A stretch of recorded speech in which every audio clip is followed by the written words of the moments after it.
Need some new Commander cards? Well, you can pre-order Commander Legends now from our amazing sponsor, Card Kingdom. Just head on over to cardkingdom.com. Hello, everyone. It's Seth, probably better known as Saffron Olive, and it's time for our final daily dose of Commander Legends spoilers. And we just got the full set a few minutes ago. You should check it out over at mtgpreviews.com. Sortable, filterable, all that good stuff.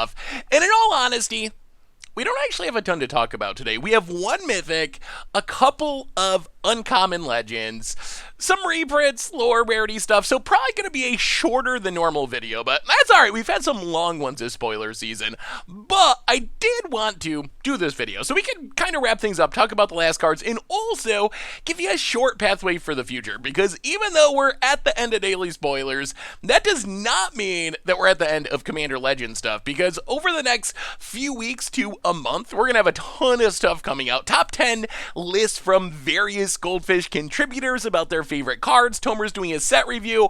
There'll be Commander Clash episodes, maybe some with special guests. So tons of sweet Commander Legend content still to come. And also want to remind you one more time, check out the whole set over at mtgpreviews.com. So anyway, let's talk our last few relevant new cards from Commander Legends. And there was a lot of cards dumped today. Most were just common and uncommon reprints, not too exciting, but there was one more mythic, our white 9-mana mythic sorcery, Triumphant Reckoning. So we kind of been waiting, joking about whether it would gain life, how much life would it gain us, and we found out today that it's actually a reanimation spell. So 9 mana, return all artifacts, enchantments, and planeswalkers from your graveyard to the battlefield. So good news is, it's not a horrible life gain spell.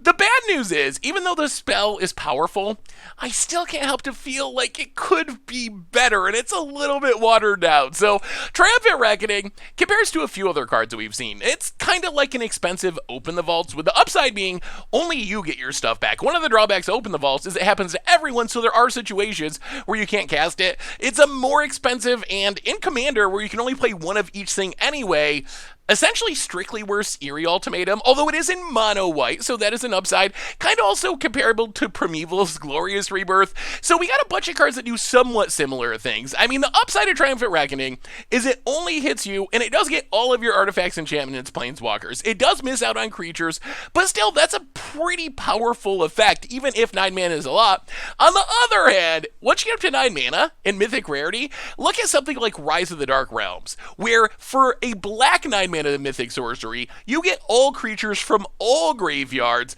I have to wonder, with this being a mythic of a pretty powerful cycle that we've seen throughout spoiler season, would it have been too good if Triumphant Reckoning was its same text but affected all graveyards? Like if Rise of the Dark Realms can steal everyone's creatures from every graveyard for 9 mana, is it too overpowered that Triumphant Reckoning would grab everyone's artifacts, enchantments, and planeswalkers? I kind of don't think that it would be. So I kind of feel like this card could have been more pushed, could have been better, even though, I don't know. I don't think it's unplayable or anything like that, but I do feel like it could have been more pushed compared to the Abzan Ultimatum, Rise of the Dark Realm, some of the other cards that we're talking about, which are cheaper and or more flexible and or better. However, I do think this card will see play. I think it'll see play in Artifact and Enchantment decks, which is one of the main places where Open the Vault see play. So if you're playing like Daxos, Hannah, again now is another perfect one since you're sacking artifacts and enchantments. I think Triumphant Reckoning is a way to protect you from mass artifact and enchantment removal. And like if you're sacking artifacts or doing other shenanigans, self-milling shenanigans, then this can be a very powerful finisher for your deck. The other place that I think this has a shot is possibly in Super Friends style decks, although this comes with a bit of an asterisk. So let's say you're playing Giroux with Eyes Open, Super Friends, then I think that Triumphant Reckoning is a auto-include in your deck, because you're a mono white deck. On the other hand, if you're playing more popular / powerful Super Friends decks, Atraxa or Sisay, something like that, then you have access to the Abzan Ultimatum. do you really want a strictly worse and more expensive version if you have Abzan mana in your deck? Maybe you play both of them, but I think this is worse than the Abzan Ultimatum. In decks that can cast the Abzan Ultimatum. So Triumphant Reckoning, it's a powerful spell. It is going to put a lot of stuff into play under your control, although I can't help but feeling a little disappointed after seeing how insane some of the other cards in this cycle were, and looking at the other similar cards to Triumphant Reckoning that already exist in Magic.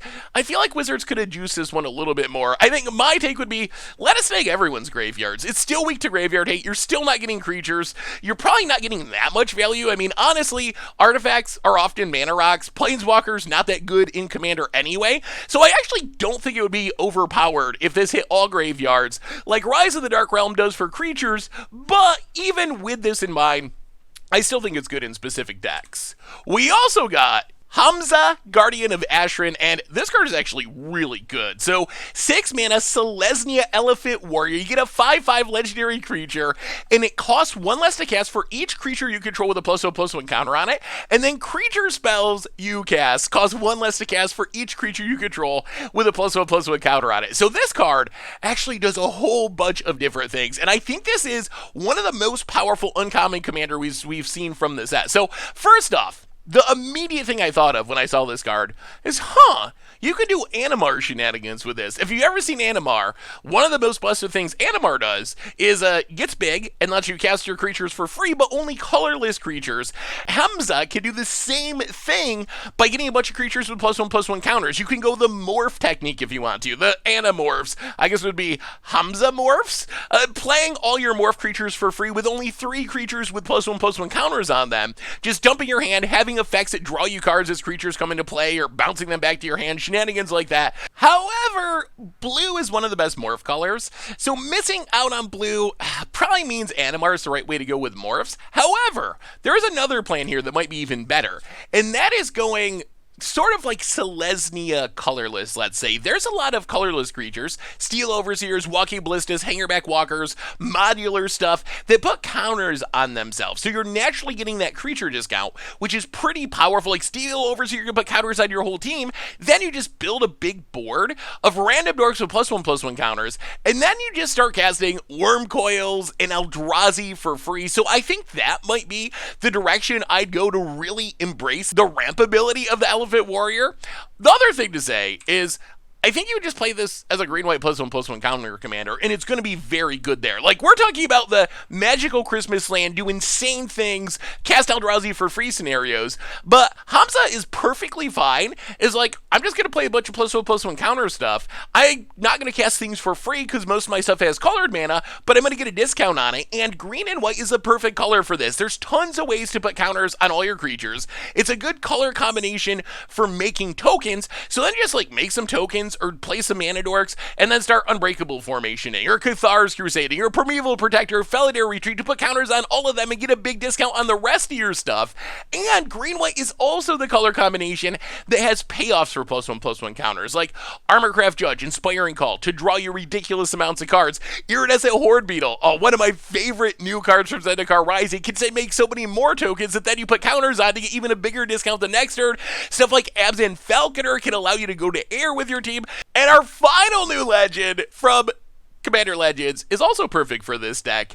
Alharu Solemn Ritualist. And Alharu enters the battlefield, put a +1/+1 counter on up to 2 creatures, and then when a non-token creature you control with a +1/+1 counter on it dies, you get to make a 1/1 spirit token, so it replenishes you after Boardwise, after Ras. So I think that'll definitely go in your Hamza deck as well. So I actually really like Hamza. I think it is a sweet sort of combo commander, maybe for morphs, definitely for colorless, modular, artifact +1/+1 counter ramp into Eldrazi stuff. It's an absurd ramp spell, and it fits perfectly in a fair +1/+1 counter deck as well. So I think this is something I am almost always going to play as my commander, although if you're playing another +1/+1 counter deck, perfectly fine in the 99 as well. As far as Alharu, I think this is mostly a 99 card for me. Like we talked about, you can play it in the deck we were just talking about. If you do want to play it as your commander, there are some partners that care about +1/+1 counters, like a Shy, Nader,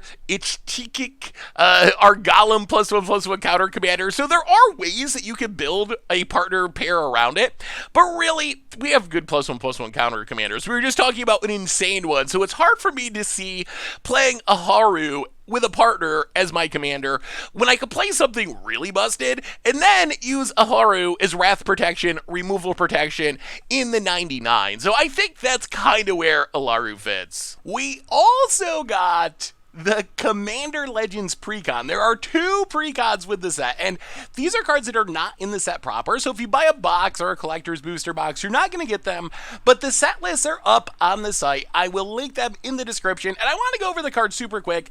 Most of them not super relevant, but there's 6 new cards altogether, and a couple of the mythics that lead these decks are really sweet. So we have a Boros Equipment / Aura deck, led by Wylith Soul of Steel, and Wylith itself is a sweet card. 3 mana 2/2 Boros Legend with Trample, and when it attacks, you draw a card for each Aura equipment attached to it. That's a lot of card draw in a Boros equipment-based commander deck. We also got Blazing Sunsteel. Okay equipment, 2 mana, 4 to equip, probably going to give your creature +3/+0, and then when it deals damage, it deals that much damage to any target, so you kind of get double strike in a weird way, but you can move the damage around. And then Timely Ward, actually a decent aura if you want to protect your commander. It can flash in if it targets a commander, it enchants the creature and gives the creature indestructible. So out of these cards, pretty meh on the equipment. I mean, you play it for fun if you want, but I do think Wylith and Timely Ward have some potential. Wylith seems like a really sweet commander if you want to build like Boros, Veldug / Champion of Flames, try to load your stuff up with a bunch of cheap equipment and just go to town, draw a ton of cards. Seems really sweet for that deck. Also, good in the 99 of any sort of Boros Aura / equipment deck. Like if you're playing a Kiri's or Tiana's, something like that, I think this is worth a slot in your 99 because honestly, it's at its best if you go to town and like just load it up with Bloodforged Battle Axes or something and draw like 10 cards a turn. Like that's when it's insane, but even if you just stick an equipment or 2 equipment on it and you're drawing an extra card each turn, that is still more than good enough to make it worth a slot in your deck. So a cool all-in Voltron card draw or equipment commander that also has 99 potential. Timely Ward, on the other hand, we've seen this effect before. Auras that give your creature indestructible. Indestructibility is one of them, and there's, I think, another version out there as well. So we've seen these before. They tend to see play in decks that care about auras and also really care about protecting your commander. So like Ural, for example, you want to load it up with auras. You want it to live so you can smash face. This will protect it from Wrath along with its natural protection from targeted removal. Bruna's kind of the same way. SRAM deck, Sigarda, host of Herons. So like Voltron Aura decks, I think this is the best version of the effect because the upside of flashing on your commander is actually a nice benefit and it's not horrible on its own, even on going on something else. The other thing I want to mention, combos with Chalmano Revolutionary. If you get this on Chalmano, all damage dealt to you goes to Chalmano, but Chalmano's indestructible so it can't die. So assuming you can protect it from like targeted removal, exile-based removal, this just kind of locks you out of taking damage forever. So a sweet card for specific decks. I wouldn't run it in just a generic white deck, I don't think, but if you care about protecting your commander, got an Aura sub-theme, Timely Ward, definitely a good option there. We also got a Simic Precon deck. And the Simic Precon deck, it's got 2 cards I don't really care about. Stump Skull Hydra, sure, to put a bunch of counters on your commander, whatever, I guess maybe some sort of Voltron deck. Trench Behemoth, kind of nice because you could return lands to your hand for landfall synergies, but really, both of those cards, whatever, I don't really care about them. On the other hand, is Psy Tyrant of Gyre Stray. Oh my goodness, this might be one of, if not the most impactful cards from all of Commander Legends. 6 mana, 5/5, legendary servant. You can play a land, an extra land, on each of your turns, and when a land comes into play under your control, you get to draw a card. This makes Psy essentially a better Tatyova, because you get this Azusa text too, where you're getting extra land drop. Tatyova, you might not realize this, but it is the single most popular Simic commander in all of Magic. So with Psy, I believe will immediately become the most popular commander in the Simic colors. Like, it invalidates, in my opinion, Tatyova. Yes, I know Tatyova, 1 mana cheaper. You get to gain a life. That life isn't super relevant. I would rather pay 1 more mana, get a bigger body, and get to draw an extra card by making an extra land drop each turn. So I think SI is just going to see a ton of play. This is immediately going to be one of the most popular Simic commanders. Building around it is easy because you just do what a Simic deck wants to do, which is cast a bunch of land-based ramp spells, cultivates, explore, grow spirals. All of those spells all of a sudden are coming with a card draw kicker, and then you close out the game with often big landfall threats or other things that care about lands. Avenger of Zendikar, Scoot Swarms, Mutani, whatever. So it kind of just builds itself. But I think SI is absolutely insane. One of the most popular, most played, most powerful commanders we have seen from Commander Legends, and it's coming in the Precon of all places. So expect this one to be showing up soon on a Commander table near you. Finally today, rounding out the set with the World of Low Rarity cards, reprints, some other just random new commons and uncommons. Volcanic Torrent, kind of a cool cascade spell for a Storm style deck. I think Crimson Fleet Commodore and also Azure Fleet Admiral are worth keeping an eye on specifically for Pauper because they are new commons that make you the Monarch. We've seen the Monarch mechanic to be one of the best things going in Pauper, and really bad creatures that make you the Monarch tend to see play. So I would not be at all surprised if these cards are showing up constantly in Pauper decks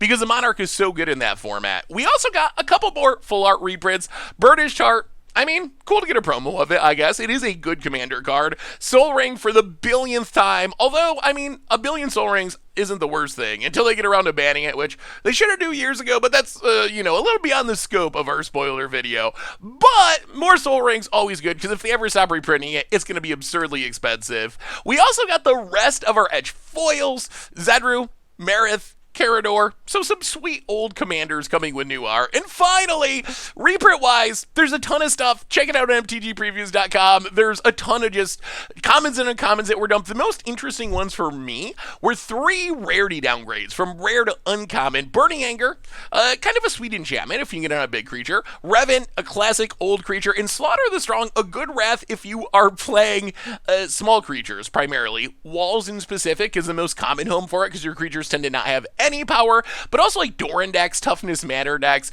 So good to see them dropping in rarity, even though none of them were super expensive to begin with. And that brings us to the end, not only of our daily Commander Legends spoilers for today, but our 2 weeks of daily Commander Legends spoilers. So what do you think? Is the White Mythic better than I'm giving it credit for? I mean, I think it's good. It's just not as powerful as I would have liked. What about our new +1/+1 counter commander? How busted that card? I think that card's actually insane.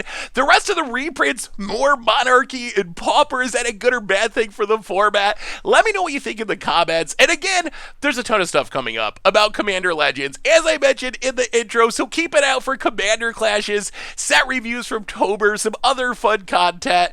So what do you think? We got the full set. What's your favorite card? Are you buying a box? Are you buying packs? What commander are you building around? Let me know in the comments. Thanks for watching, and thanks for hanging out all spoiler season. Y'all are amazing. I hope you enjoy it. Have a great day, and I will talk to you soon. Thanks for watching the video. If you enjoyed it, help us out by clicking that like button down below.